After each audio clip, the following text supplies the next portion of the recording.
For the last few generations, Western civilization has been under attack. But recently, there were some interesting defenses of it made by late-night comedians, Bill Maher of HBO and Maher Gutfeld of the Fox News Channel. Gutfeld said, quote, "So let's talk about the death of Western civilization. It's in trouble, people. Now, the West has been tested before, and we've come through.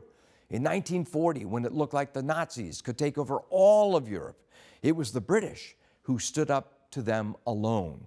When the Berlin Wall and Soviet communism fell, our president didn't. The West survived once again. So if you're a parent, think hard about where your kids are going to school.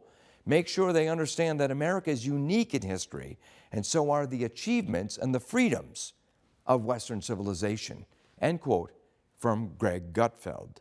And Bill Maher said, quote, "For all the progressives and academics who refer to Israel as an outpost of Western civilization like it's a bad thing, Western civilization is what gave the world pretty much every liberal precept that liberals are supposed to adore. Individual liberty, scientific inquiry, rule of law, religious freedom, women's rights, human rights, democracy, trial by jury, freedom of speech." End quote from Bill Maher. The only thing I would add to these two comments is that we should never forget the God factor. Although many point to the influences of the Enlightenment, ancient Greece, and ancient Rome, it is the predominant Judeo-Christian influence that defines Western civilization. As author and former Yale professor William Lyons Phelps once observed, quote, "Our civilization is founded upon the Bible.